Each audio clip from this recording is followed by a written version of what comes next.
Hi, Elle Ingalls here at pressure-free.com, elleingles.com, and today my topic is to talk about 3 things that athletes need to know about the stress response in order to improve performance very easily. There's a lot of myths about stress, there's a lot of myths about adrenaline, a lot of myths about cortisol out there. So today I'm not dispelling the myths, but just giving you some simple little tips that can help you right away. So the first thing to note about the fight or flight stress response when it comes to athletic performance is that if you get too keyed up ahead of time, if you feel anxious the night before, anxious before the competition, you're going to release too much adrenaline, and then you're probably going to hit the wall.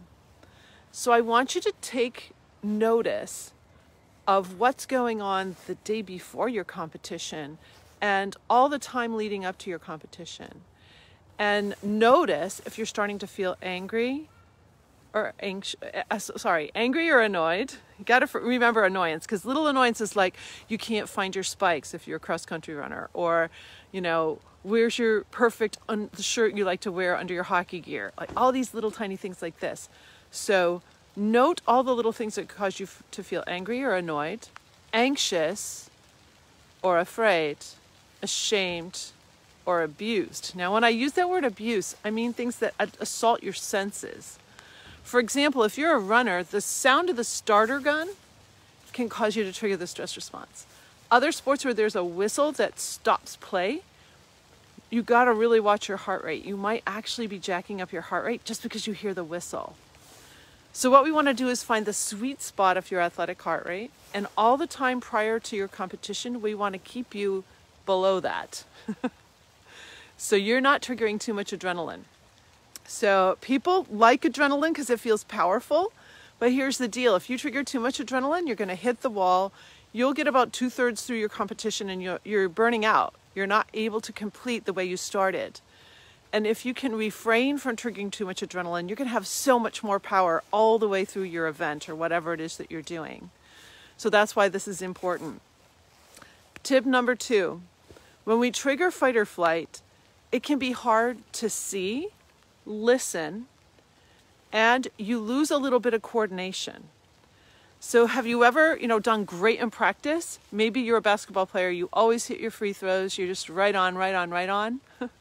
And then you get into the game and you miss. You're like, I've done this 100 times. Why can't I do it? You've triggered too much adrenaline and your reflex is hyper. That's why you see people overshoot in hockey, like miss the net when they're always right on net. Here's the deal when it comes to athletic competition, because you've practiced so much, you're just off by this much. It's like you're not off by a ton, but if you're off by this much, that's enough for you to not have a great success in whatever you're doing. So when you can stay free of triggering too much adrenaline, too much of these stress hormones, you're going to see better, you're going to hear better, so you'll be able to hear your coach when they're giving you instructions on what to do next when you come back to the bench or whatever your situation is in your sport. You're also going to be more coordinated. You're going to not miss by this much. You're going to be much more on point, much more on mission. So that's really huge for athletes, to be able to have that ability to feel like your mind and body totally in control. So that's number 2.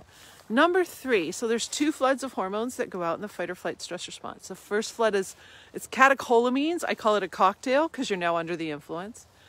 When you start the stress response, I call it the stress response cycle, okay, because a lot is going to happen in that time period.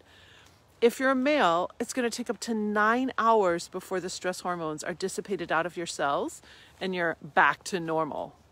For a female, it's up to 24-hour cycle. That's a long time for your body and mind to be dealing with all these hormones, which cause all sorts of effects and all chronic disease in your body. Here's one thing the second flood of hormones does that most people don't know about. It actually shrinks your bones and muscles. Well, if you're doing a workout, if you're working out great, if you're practicing, if you're diligent and you're doing everything right, but you trigger the stress response every single day, over and over and over again, probably for all sorts of little tiny things, you're actually not gaining the ability you could have strength-wise. Your muscles are actually atrophying from that. This is huge. You're going to get so much of a bigger bang for your workouts when you can find that sweet spot of your athletic heart rate, not trigger too high, release too much adrenaline, and go into the stress cycle.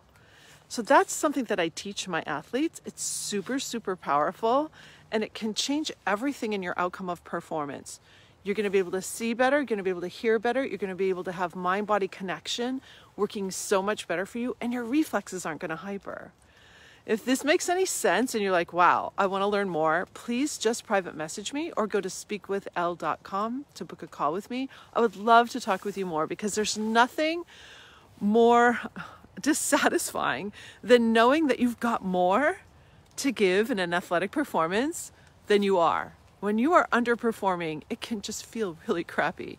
If you're a coach watching this and you have an underperforming athlete, either on the court, on the field, on the ice, wherever, or in the classroom, because test anxiety and ability to learn mentally is also affected by this, then please reach out, because you've got athletes who are suffering and they don't need to be. If you have athletes who suffer from performance anxiety and they've tried everything, they're on medication, maybe they're going to therapy or psychologists and still haven't cracked the code of anxiety, that's my expertise. So I can work in tandem with a sports psychologist or with a therapist, and I can help break the stress cycle so that they're not under the influence of those hormones, some of which actually cause you to feel anxious.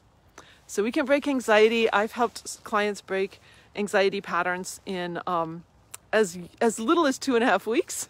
Sometimes it takes a little more.